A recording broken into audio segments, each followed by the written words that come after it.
What's going on, everybody? Hi. I haven't seen you guys in a few weeks. I have a new set, as you can see. I've actually escaped New York City for a little while. I'm in Michigan, Metro Detroit, at my parents' house. So we have a new set. You have all this natural light in my face. Now there's no red wall behind me. But thank you so much for joining in conversation. Super excited to carry on this conversation with Xavier Jernigan, who is the head of cultural partnerships. He is a host and on-air talent at Spotify. So really excited to just get this conversation going. As soon as he joins, I will lock him in. And what's going on, X? Hey. So I'm about to dial him in. Let's see. Let me go ahead and do that now. Okay. Here we go. Hey, Hey, X. what up? How you doing? I'm good. How you feel? Good, good. So just so you know, I had a little power outage here in Michigan. So I'm Hmm. on hotspot. So if it gets choppy, let me know. On my end, I don't see it sometimes. Yeah. So just know if it's like an issue for Okay. you. Cool. Well, thank you for joining. Hey, sir. Hey, Mike. Thank you guys for tuning in. Bad. How have you been today? Busy, but that's like every day. Just always running, always Yeah, running, thing to the next. But it's a blessing. So that's not a complaint. That's just the honest answer. right. Absolutely. But Absolutely. how you been today? I've been good. Let's see now. It's my glasses are steaming up. It got busy for me as well. I had a few projects to work on earlier, and then kind of getting acclimated. I was out of town for a little bit. I was up north in Michigan, so just kind of like first day back. It's like you think it's a weekend. It's really Thursday, so I have work to do. Right So now, what were you up north in Michigan? we went to Idlewild. So my family has a cottage, a lake cottage in Idlewild, which is actually a very historic area in Michigan. It used to be a black resort town Hmm. back. I want to say it started in the 20s through about the 60s. It was really popular when there was segregation. You know, this was one of the few places black people could go. And so our family home has been in the family for generations. And so it was nice to just like sit by the lake and chill. You know, it's non-city life is different. So I'm like, oh, it's so quiet. Nature. It's very, That's nice, man. Like, so does that Idlewild have anything to do with Outkast's Idlewild from the movie and album? so no, okay. I haven't done specific research, but what I will say is in the movie, their Idlewild was in Georgia. But I think that the feel of it and the environment did mirror like historic Idlewild in Michigan, but I Right. haven't, so don't quote me on that. I mean, it makes sense though, because I mean, that would be, I mean, wouldn't that be a random coincidence though? Like a black town. I mean, Exactly. I was black. Right. So, and of course, they will make it Georgia, like, because, them being from Atlanta. So it sounds right. Yeah. Yeah, it's interesting. My parents have a book somewhere about the history of it, and I'm like, I have to find this book now and read it again. Oh, yeah. If y'all got a book, you better read that book. And what's up, Rick? What's up? What's up, Drew? I see y'all. Yeah. Hey guys, hey Danielle. Thank y'all for joining. What up? So, X, I'd love to continue. Thank you again for part two because part Well, one was awesome. happy And to do it. yes, it's awesome to have you here. So, would love to just continue, pick up where we left off. I think it was around you finishing your time at Def Jam. Yeah, we hadn't gotten to Spotify yet. So that the last stop Right. before Spotify was Def Jam. And I don't Okay. know how much detail we went into it, but just like any good part two, you'll recap the Yes, episode. So of course. Def Jam was 2 years. I was there for 2 years. And one thing I can say about every job that I've had in entertainment is that it came through either a text, an email, or somebody just calling me. So it was never anything that I just blindly applied for. Not saying you can't get jobs Right. that you apply for, but the purpose of me pointing out that detail is that it's clear to me that God put it right in front of me, and that like God drove me, handed me these opportunities to further my purpose, like why I'm here on this earth. So Right. Def Jam was so different. I got a call. Matter of fact, I was meeting with the VP of HR at Sony Music. We were actually not meeting. We were actually having a meeting over lunch. Okay. And they had like this special exec cafeteria. They've now changed offices, but this was on the top floor in a Sony building, which was at 550 Madison. And the reason I say the address is Michael Jackson had a record label called 550. It was named 550 because of the address of Sony Music. He Oh, was on Records, which is under Sony. So anyway, we were on the top floor having lunch, and my phone, like we had a great lunch.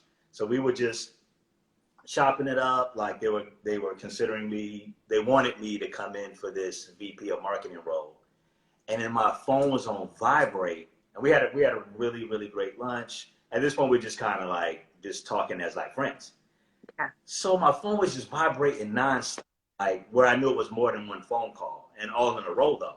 To the point where I said to her like, "You mind? I need to look in to see what this is, because I don't know what it was, and it felt like an emergency." And I saw it was like a 212 number, and I was like, "Let me just grab this for a second."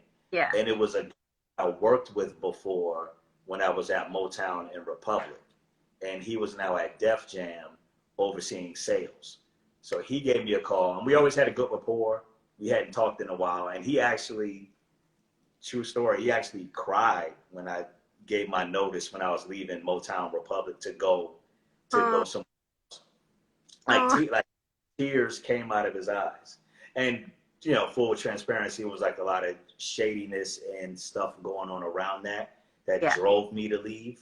So that's part of it, because he was just like, you shouldn't have to leave. And he said this, I had never seen anybody that was just so unfairly treated.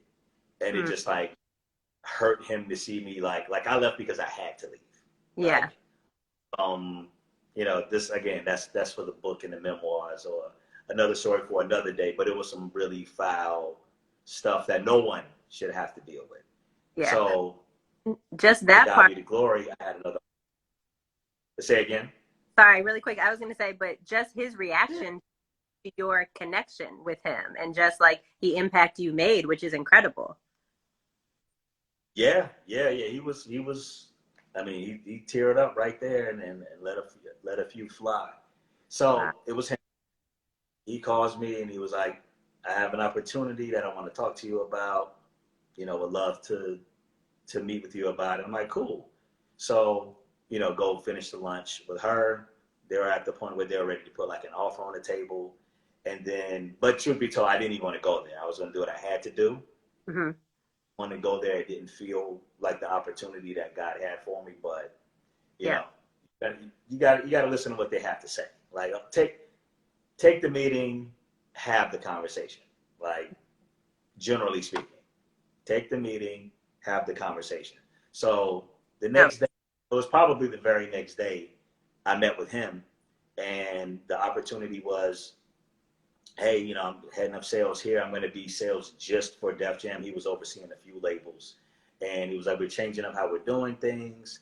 And we're not even going to call it sales anymore. It's going to be called commerce, because so much has, changed into digital. And now the digital was changing into streaming from download. It was still, right at that moment, still download dominated.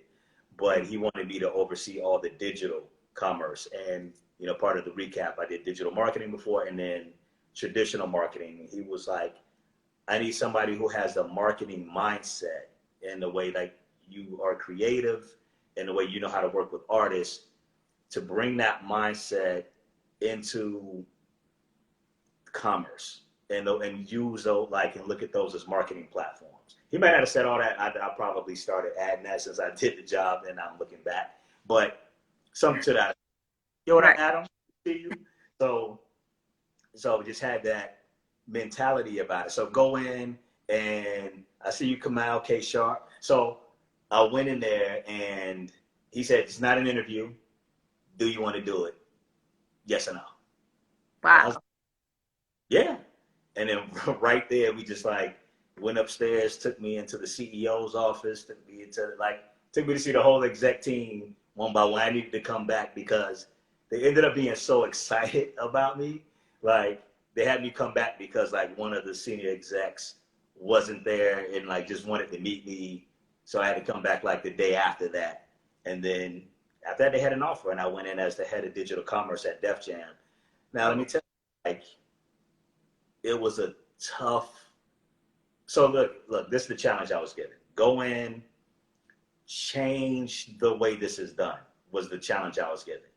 And now looking back, I got a few ways that I reflect on it, and I'm gonna talk about a couple of them. So this was the challenge I was given.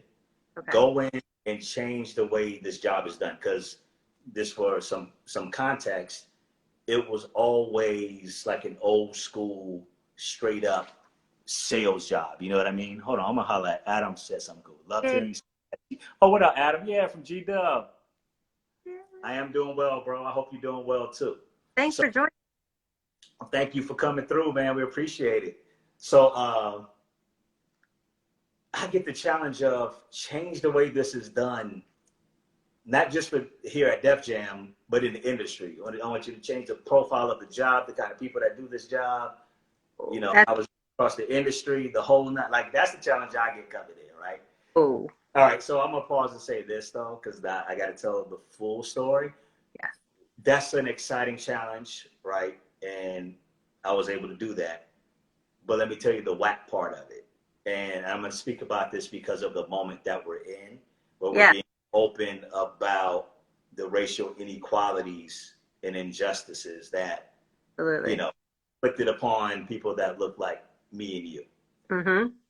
Let me tell you what was whack about it that I'll openly speak about now.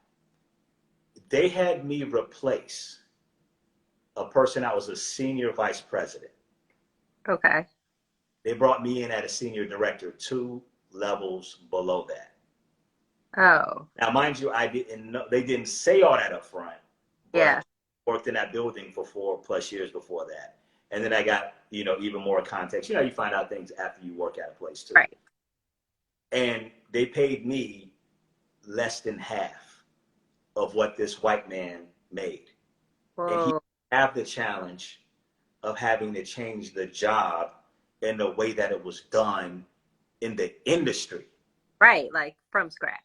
From scratch, like rebuild it, rethink it. And you know, Griffin, what's up, man? Long time.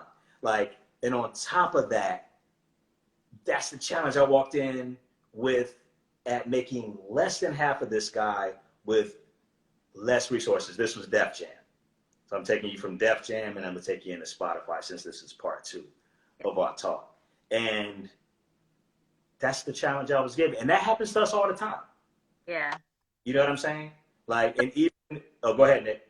Well, I was gonna say, when you found that out, I guess, what was your reaction? Were you immediately like, I need to figure out and call them out and let them know I know? Or how did you sort of approach that? At that point, I just needed to do the work. Like, because at that point, what is it going to do? At that particular, you got to pick your moments. You know, right. You got, like, one thing I told my homeboy this the other day, because I'm helping him through a job interviewing process. And he was asking me about, like, well, should I need to take off to do this interview. Should I tell them I'm taking off to do an interview? And I was like, no. Don't do that. Never show your whole hand. Yeah. Never show your whole hand. And I'm with you, Brandon. Like, it's on some of that you're lucky to be here mindset. Like, be thankful and happy that, you know, we're coming to you. And it's like, we're bringing something to the table that they don't have. Exactly. You know? But it's crazy how we get tasked with all these extra challenges that other people don't, and they want it at a discount too. So it's, but let me tell you what God did tell me before I started working this job. You know what I mean? And this was the beautiful, beautiful thing about it. God was like, this job is set up for something else down the road, and you got to come through this to get where I'm taking you. Wow. And straight up, with that job being the head of digital commerce, and I'm working with the Spotifys, the Apples, SoundClouds, that's the perfect setup for me to work for one of the platforms. So I knew that was the next move, like, before I even started. Like, God was super clear on that. So at that point, you know, that's the tie back to, did I call that out once I found it out? No, it wasn't the time for that. Like, Okay. time to tell that story, and now is the time to tell that story. You got to be obedient to the commands that you're given, Brandon. Like, that's what this thing is about. You know what I mean? Like, that was set up for me. It was stuff for me to learn there. It was people for me to meet there, artists to break, and we were able to do some really cool, powerful stuff. Like, it's a short rundown. Like, it's also part of like being at the right place at the right time, and you can't, you know, make that happen. That's God's divine timing, right? So, man, so we had Big Sean's Dark Sky Paradise album. That's the album with blessings on it. Like, and this is the thing with that. He was coming off of a flop. Like, his first album did well. His second album did not do well. This was the one after that. So it was like a make or break moment for him. And then so we had Dark Sky Paradise, which clearly did well. We did Bieber's Purpose. That was Bieber's follow-up, like, what is this dude going to be as an artist? And then you know what happened with that. I was able to launch Logic's career, and we broke Logic at the Apples and the Spotify. So like, literally drove him around to Apple, to Spotify, and said, this dude is the next thing. And because I had personal credibility with them and they liked the way that we worked together, they trusted me.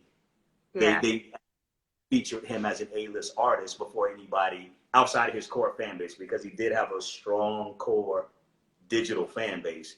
But outside, like, they wouldn't have promoted him like that. And that's how, like, me and Logic and like became brothers through that process. But he broke. Obviously, he's a household name and Grammy nominated, blah blah blah. And we did the same thing with Alessia Cara. Like, that was my same plan. Like, take her around. And because I didn't hype everything up every time out, when I said this is the one to get behind, they listened. So that was breaking the mold, because artists weren't broke at these platforms at the time. How artists break. Like, artists break at the platforms first. So that was something that was new and innovative. Uh-oh.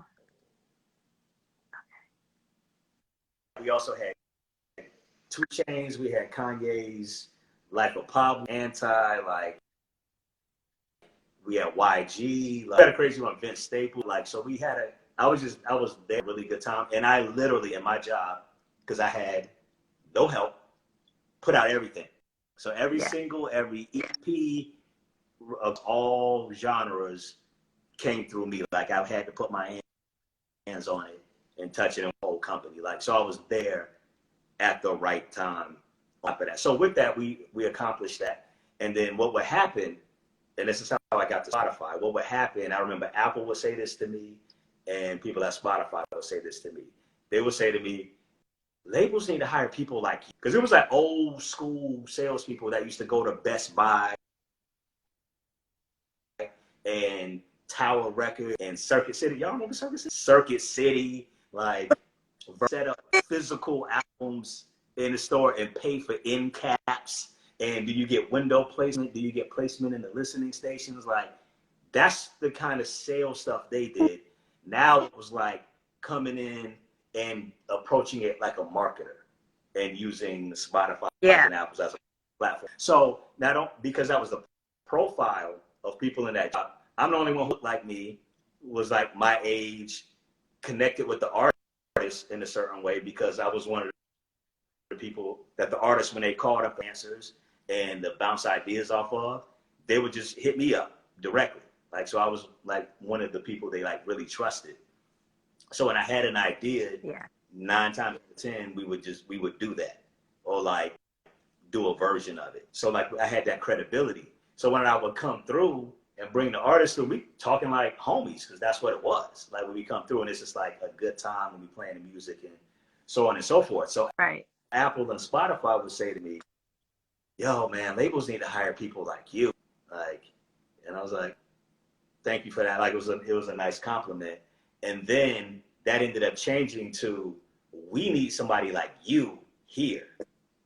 Ooh. And then that's how it ended up flipping. So I came into Spotify almost 4 years ago in a couple of months as the head of North America. So that's all the playlisting. So I oversaw it for for both the US and Canada. And that's, the gold mine of the company in terms of like the playlist. And I oversaw all genres and everything. So it's also a message that like, don't hold yourself and just be like one thing or just have one area of expertise. Like make sure you like build on that and like expand so you can be more than one thing. I think that's really, really important.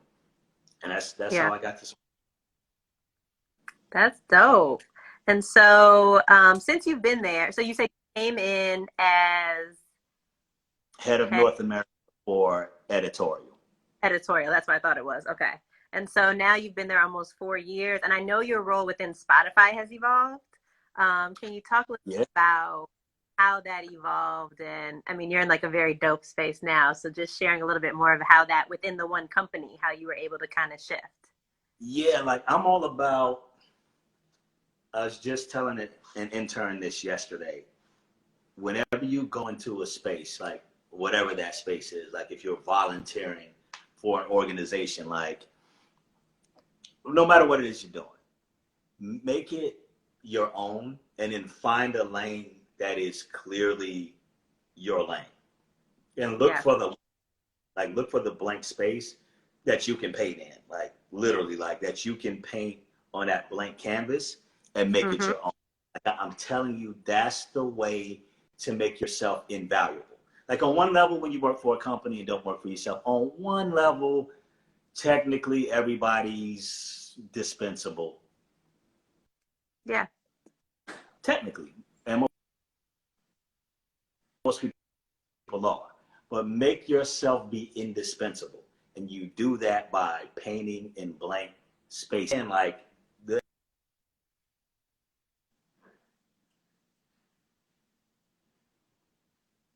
eyes to see things. All right, Nikki, you free. I'm gonna give you a second. Okay, hold on. I froze. Okay, hold on. Tell me when I'm back.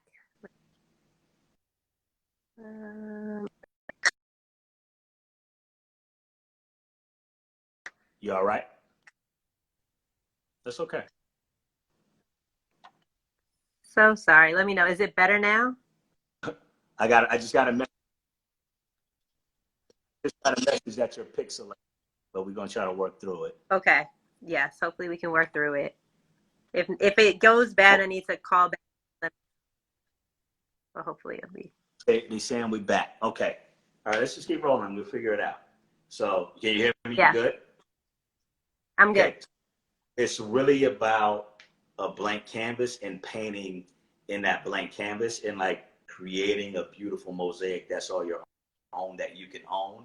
That's attached to your own genius. So the advantage you have when you're coming from outside of a place, inside of a place is yes, you have to learn and be cognizant of the way they do things at that place. But the other side of that is you have a fresh set of eyes from the outside. You're not completely tainted, so to speak, by the way they see things. And you have that window before you kind of get, just too ingrained into the way like things are done at this place. Right. And have that advantage on the outside coming in. So you use that. So for me, what it was when I came from the outside into Spotify, as great as Spotify was, the market leader in audio streaming, music streaming, with ahead of like the biggest companies in the world with the biggest resources. But here's this company that had started when I got there, it was the 10-year anniversary. So this company didn't even exist when I started in the music industry, right? But wow, it's stuff you could do.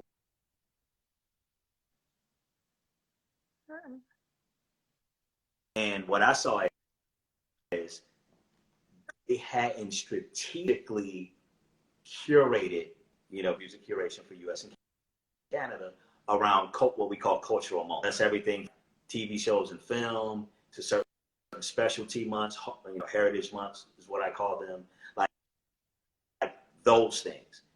And I just saw that as a miss, previously, but that means it's an opportunity. So it's a miss on one hand, but it's an opportunity on the other that if you do it and you do it right, sky's the limit. And, I can't get too many other details publicly like that. But what I will say is, because this was publicly, I created a role called cultural curator that posted. I was like, over 5,000 people applied to this job, and a point of that was to curate specifically around culture. Like, so that's everything from the deal I did with HBO Insecure and Issa Rae to do the official Insecure playlist, like stuff like deals we did with Spike Lee, with She's Gotta Have It, and just a lot of really cool moments playlists with them, and a whole bunch of stuff. Our deal we did with Disney deal, so a lot of that kind of work, was born out of my team. Like even playlists like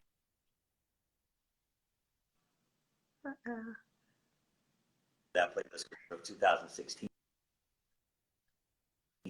Like now on Disney Plus, we surfaced it again. We added some cool things like exclusive video from Lin-Manuel Miranda. Ooh, wow. Shot up to number 2 on the Billboard chart this week, and 50 is at Spotify. So like that's the kind of stuff we do, and like if we anticipate and we move at the right time with all our hundreds of millions of listeners, like we can move. So even the stuff, you've been to our Black History is Now pop up, and like when I got to Spotify, we had never done History Month. You know what I mean? So like the last playlist was the best of Hamilton.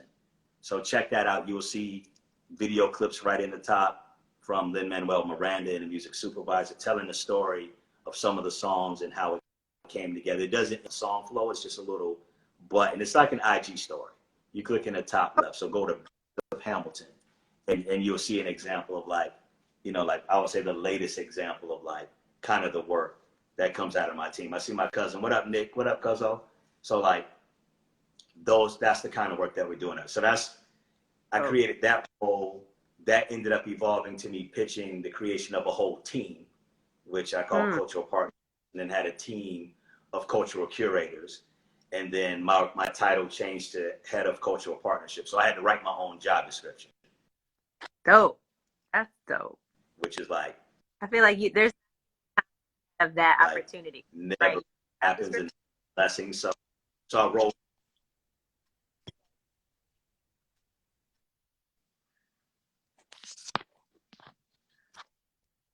Going to tell me, hey, start your own team. That the idea was born with me, and that was the plan anyway. When I created that cultural curator role, that was actually my plan. But I had to use that cultural curator role to be concept, and then once that person got in and started, and then people started to get it, because editors didn't work in that way. In terms of the traditional music editors across genres didn't work in that way.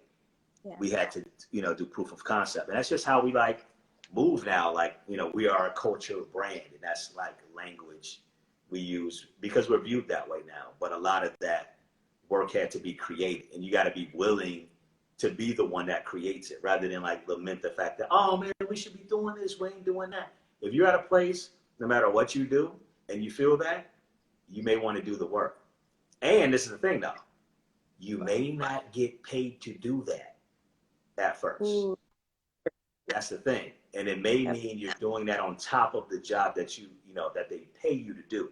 Because you have to, this is the key. You have to have credibility based on the job that you've done, that they hired you to do. No one wants to share other ideas you got if you're not killing the job you already had. So you got to do that first. So I had to do all the things they needed me to do, or at least outline, and then I took it where it needed to go.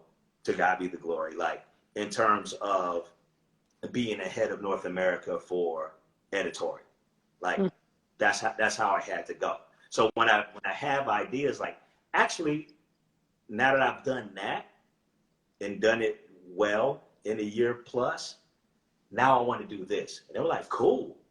So like, wait, we have a question from Adam.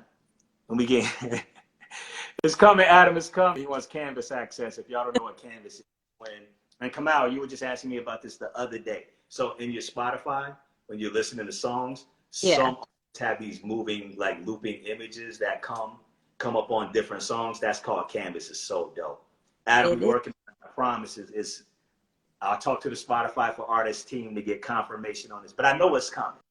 So hang in there, and when they come in, use it, and you'll be able to share it out. Like, so it's real cool stuff happening. So definitely do that. So then I became head of cultural partnerships, wrote my own job description, and then I needed help in terms of like the people I was hiring to be on my team and to become a part of my team to really operationalize and organize it. Cause like all of that may not be my strong suit. Like I know what it needs to be, but I know like the people I need to execute that part. Like, yep. Right. So then we had to like, the thing we had to do then was like, how are we going to organize culture? How do you organize around culture? So what we did is pillars. So ours is TV and film, it's sports, gaming, Broadway, it's Heritage Months, it's holidays, it's award shows. And we look at culture across all of it. And we set it up, and we have a cultural calendar that we build into. And that's how we look ahead. And then we talk to our partners, and we have those partnerships out there. So when I started it, it was a lot of outreach. And then we reached out to other people across the company who had different relationships and leveraged all, because it was all about like leveraging the power of Spotify. Like Spotify we shouldn't be caught off guard by like this really dope show or this dope movie that Paramount's putting out, or A24 or Annapurna is putting out. We shouldn't just be surprised like the average person walking around out there. Like we should see these movies early, read the scripts early. So that's the stuff we do now. We're reading scripts early. We're even talking about like how Spotify gets embedded in the, in the actual script. Like they're coming to us saying, hey, we want to put Spotify in the script. Like, let's talk about it. So it's really cool, exciting work. So then that evolves, just because my life is such, I didn't know this was going to happen when I got to Spotify. And if you guys were here for one, if you don't know, I just recap it. So like part of the work I did in the past was I popped up on TV from time to time as a pop culture expert. So I branded myself as a pop culture expert because I was on TV pretty regularly with VH1, and then that evolved to me being on Headline News and CNN, like debating people about culture or just talking about, what'd you say, Nikki? Talked about a few last time. We didn't talk about all those networks, so that's like even more dope. Oh yeah. So that's the bonus you get for part 2. Nova, good looking. I appreciate that. That means a lot to me. Like much respect.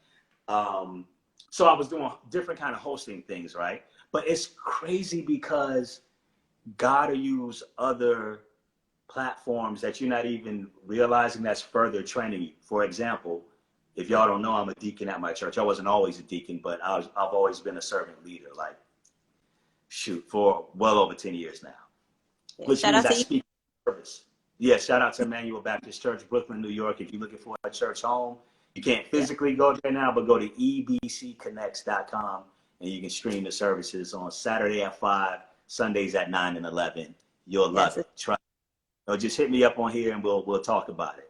So a lot of like the speaking I did helped me be an even better public speaker, an even better host. Like I felt like I was a good host and had talent for it already, and I had different training, like going back to Orders at FAMU and in the school business and industry. Shout out to Orders, come out, knows what I'm talking about.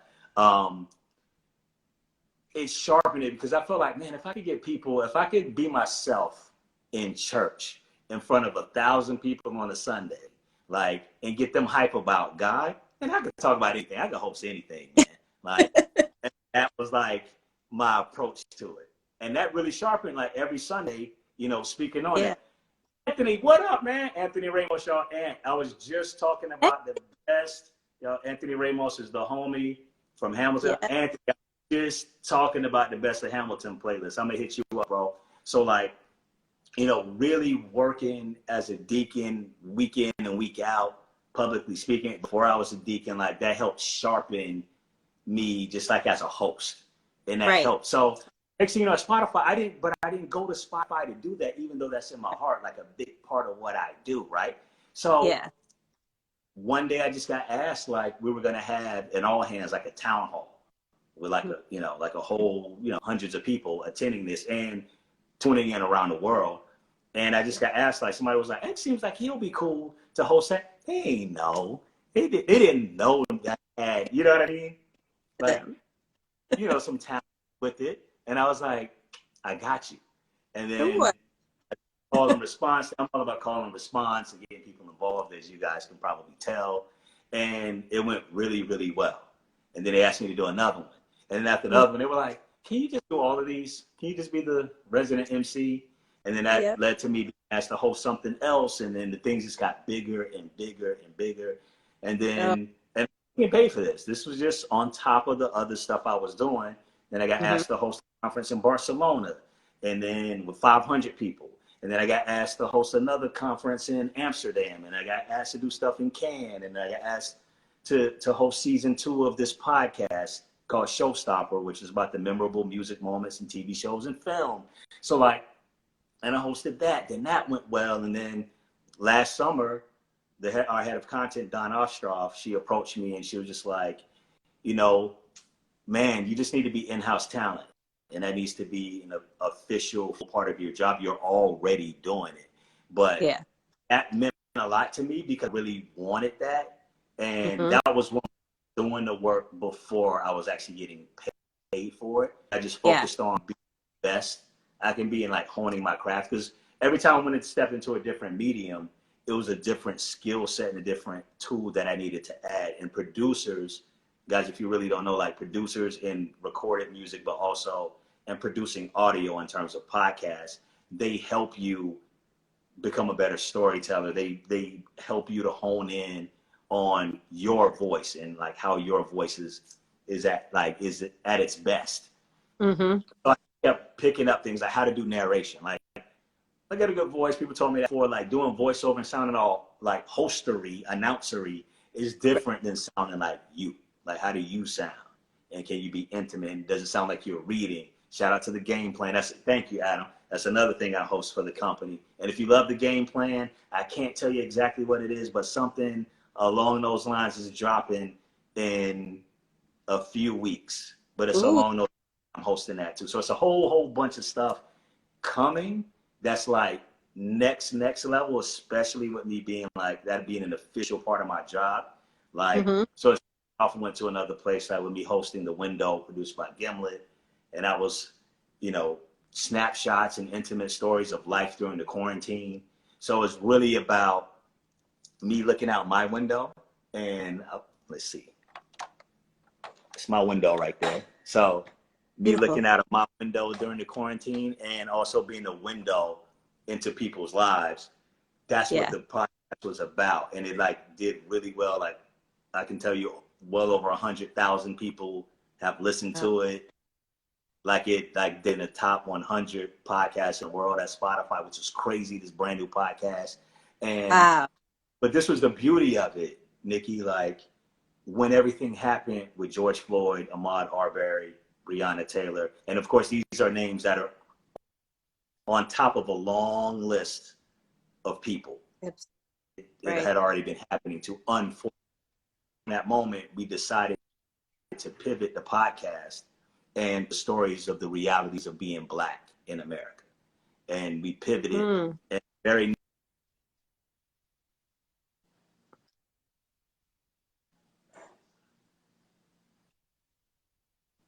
who grew up with George actually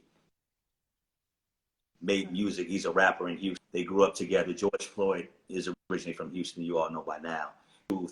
Co-organized the march, the peaceful protest march, and he had like about 80,000 people. He co-organized that with Bun B. We had activists, Tamika D. Mallory, who's amazing. So we had their stories. We had my stories about my interactions with the police. And just a quick snapshot. By the time I was 22, I had been pulled over by the police 20 times, and then I stopped counting.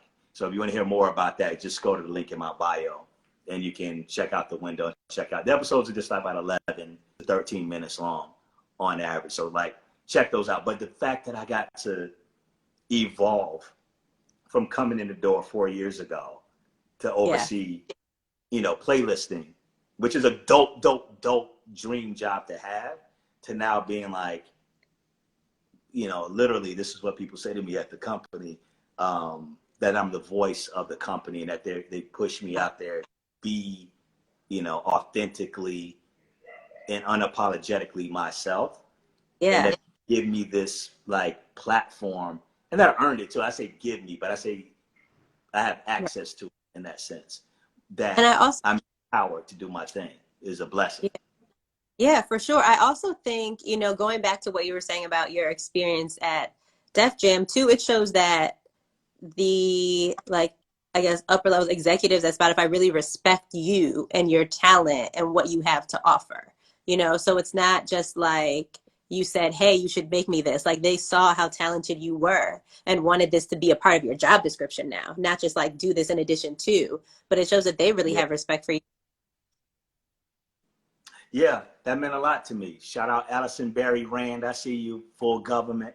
Um, yeah, and it was very meaningful to me, especially because I was approached and they came with an idea. They were like, we have an idea. We want to do this. And Mhm.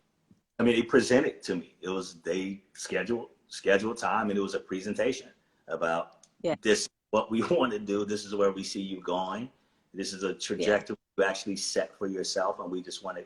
We value your talent. We want you here. We want you to continue to grow here. And that was me going on 3 years in, and now like, I really honestly can say I see me being here for a while, just because I've been able to create this dream scenario for myself. And every day, you asked when we got on. I know everybody wasn't on in the beginning, but you asked how my day was, and I was like, busy, man. And I'm like, but it's a beautiful busy because I'm always recording. I got an audio studio set up here that I was Hmm. set up. I have like audio filming equipment, and for the virtual hosting that I'm doing here in my apartment. So like all this stuff has just really gone next level too during the time of quarantine. So it's good. And it's also really dope knowing I can do it all right here. So even when this time changes, my recording stays here. I'm not gonna be running studio to studio. We know Okay. we got quality right here. Right. So it can even take times like these when they may not be the most ideal in a lot of ways, but Yeah. find what is ideal about this time. And I learned that even with being busy, I was doing what I had to do for the moment, Hmm. but to do as much running around, hopping on planes, flying 100,000 plus miles in a year as much as I thought I did.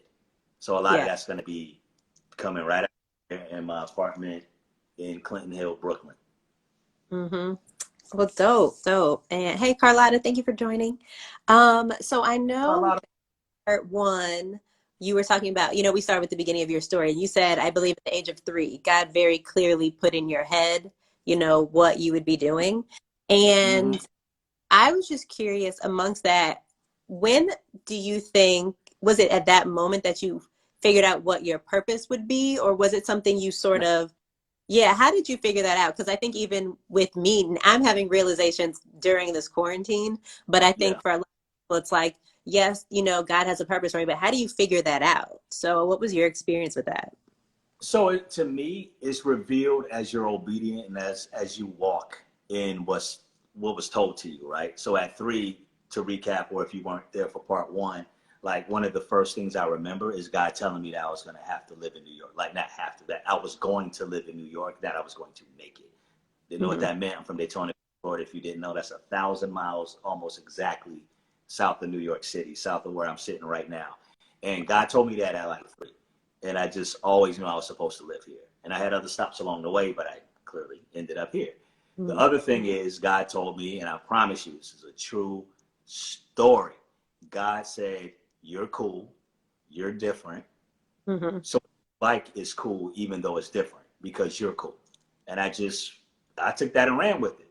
So Yeah. Nikki, me, you find your purpose in listen to the last thing God told you to do and actually do it. Like Yes. I had to get to New York, but God told me how to. Like He revealed that to me. So as you walk, things will be revealed. Like it is a movie reference. If you didn't see it, go look it up. Just like look this up on YouTube. There's a scene from Indiana Jones, the third movie, the one with him and his father.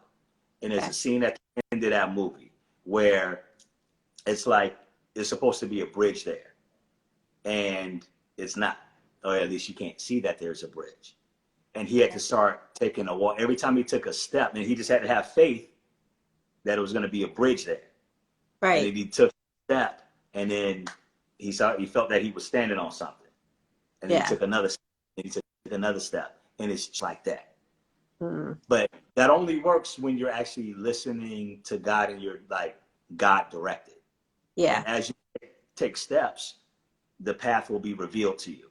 And Yeah. that's how I move. Like I'm just making moves. What up, Karen? I'm just making moves like and letting God reveal it to me as I go. But then Yeah. like things, your heart would just get stronger. And then like I mentioned before, the way God primarily speaks to me, he speaks to me in a number of different ways. Some is directly through the word of God in the Bible. Some are through sermons. Some are through other people. Some are through consistent messages. I see Mm-hmm. it may be something like I may be seeing the same commercial or the same theme popping up in movies or TV shows or in books. Or I was just thinking that the other day, and then somebody says the same thing. You're like, okay, that's confirmation Yeah. that I'm supposed to be moving in that way. You got to move on that though. You can't just sit Yeah. on it. You actually got to do some stuff. You know what I Yeah. mean? And sometimes we're always looking for God to tell us the next thing to do. When God is like, no, keep doing the thing I told you to do. And that thing Mm. he told you to do may take 2 years. It may Yeah. take 3 years. There are things you got to get at each of these locations and each of Mm-hmm. these assignments. All assignments. Yeah. That job that sucks, where you had the worst boss ever. And trust me, Kara Daniels will tell you, we had some horrible bosses, the worst. But I'm Oh gonna my.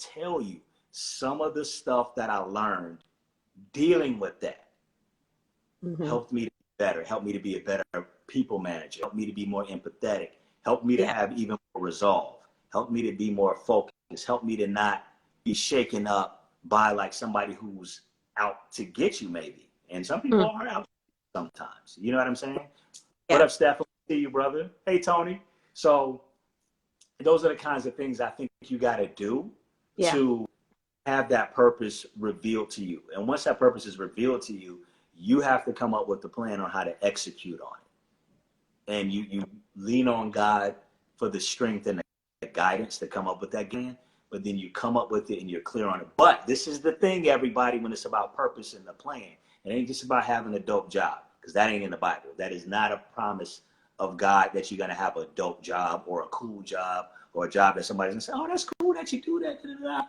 That ain't in the Yeah. Bible, man. But you Mm-hmm. got to work. You got to work and you got to put in the work. And this is the thing for it to be about purpose. It's about blessing somebody else and being a blessing in the place where you are. And it's really been everywhere I've been, it's really about being a blessing to people. And that looks different ways for different people, because you're really going to be the only God or reflection of God rather that some people are going to see.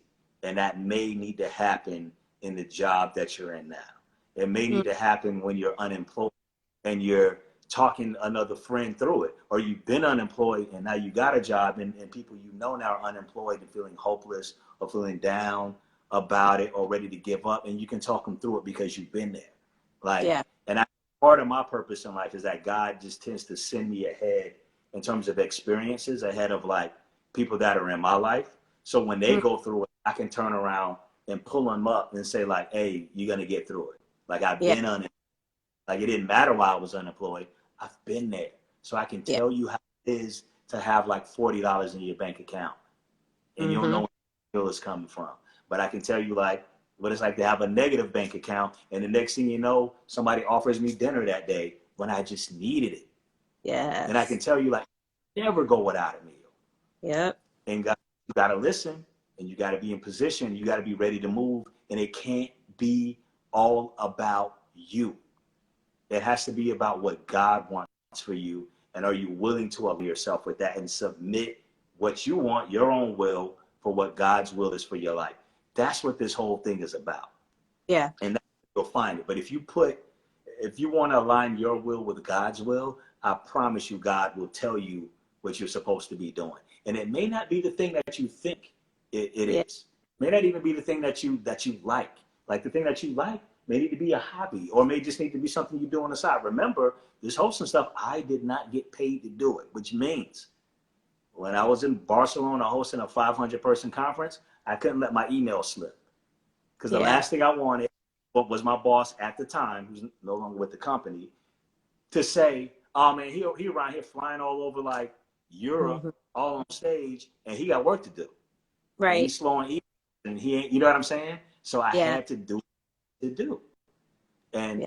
and I think that's how you find it. Make it about what God's purpose is for you and align yourself with that.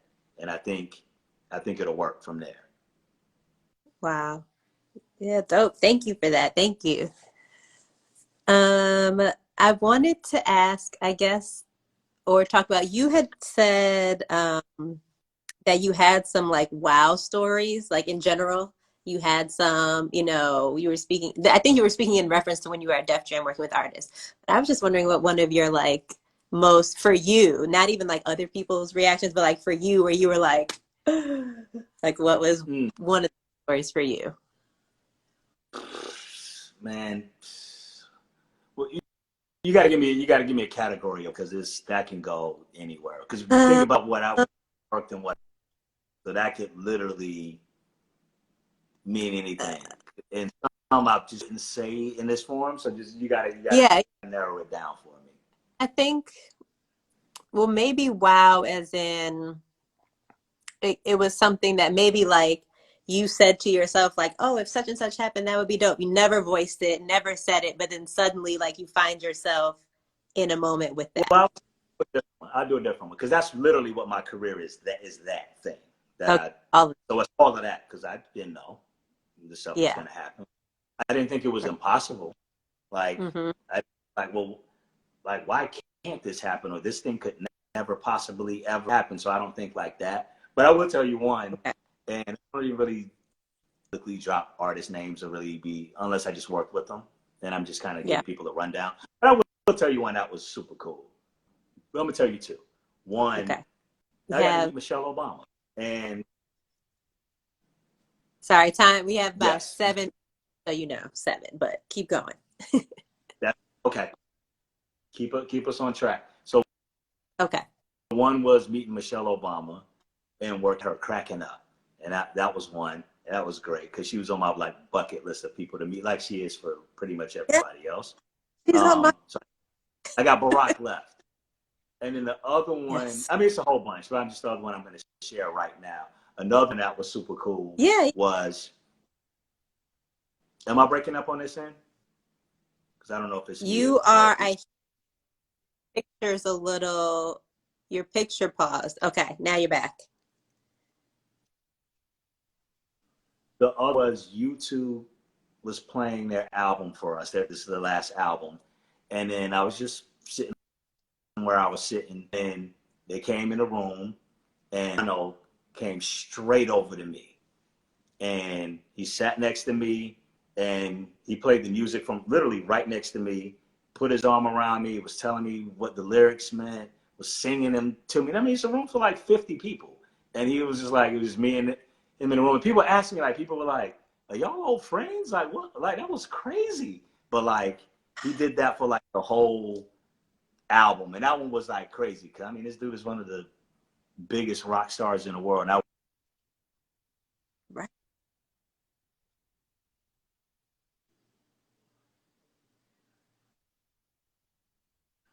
the only thing is, they made us pack all. I don't have a picture of it myself. That's one of them. But I'll give you another one. Life of Pablo was about to Yeah. come Yeah. out. Yes. Kanye, we could tell he wasn't sure if the album was, and this is how we felt. He had a Mm-hmm. late night listening in famed Electric Lady Studios in the Village. So we're there. This is Mm-hmm. a weeknight, but we in there like it's midnight, da da da. But he plays the album, and he asked what we like. Does anybody know what the album means? And me and this other brother, shout out to Albert, and we both shouted out some answers that it was basically the story of Jesus. That's what the Life of Pablo was about, if you didn't know. So we say this, and he was like, yes. And then he's playing the music, and Drew, you remember it. He's playing the music. Like, and by the way, just because it's Kanye, Kim Kardashian was there, they had kids there. Like, this is the thing. People were afraid to speak up because they don't know if Kanye's gonna spaz out if you try to like say what you think it's about. Like that's set the stage. You're Now. wrong. You're wrong. Right. What do you don't know what you're talking about? You're an idiot.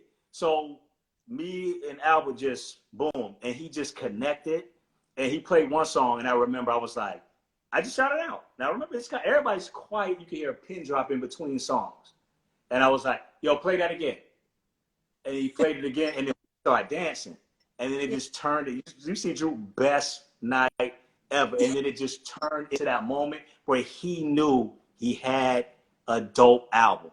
And next thing you know, we all dancing, and it literally turns into a party. And then somebody keeps bumping into me. I mean, we going in dancing now, like going in. Oh my gosh. The song we kept telling them might be yes, but feedback, man, that hits. So yeah, so that was one. That was a good one. That's dope. So dope. Yeah, that you told me part of that story before, and I every time I heard it, I was like, this is so cool. But like those moments, those organic moments, so cool. Yeah, it's one where that's another one we had to have our phones locked up to go in there so nobody, none of us have footage of. But what's beautiful about that too is we could just be in the moment and just be there. Like, and he had a dude who was filming. He had like an old camcorder film. It was like, so maybe this footage will show up someday. I actually hope it does because, like you said, it was a special night. And everybody knew it was special in the moment, especially when we gave that energy to him, and he himself knew it was dope at that point. Yeah. That's when it was like, yeah. Even the cameraman, we had a cameraman, Drew, you'll remember this when we had to do it jumping up and down. We had the cameraman put the camera down. He's supposed to be in the filming, and dude just wanted to like get down with us. Adam says when Kanye came to GW, George Washington University, to play Jesus is King, he made us like their phone too. It was insane. Exactly. Dave Chappelle does that too. Like if you're any place with them, they want the phones up in a way so you can be in the moment. So those were good ones.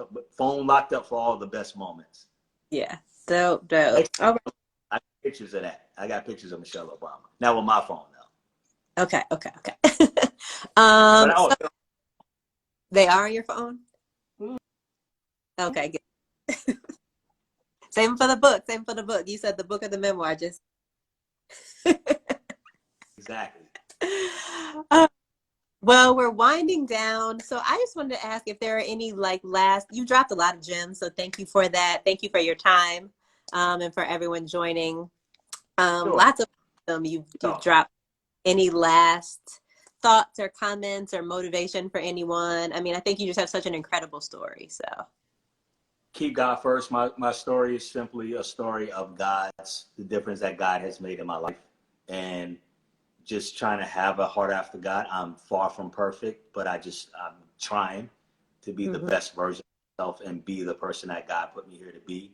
And just try to find your purpose, but it has to be rooted in God and who God put you here to be.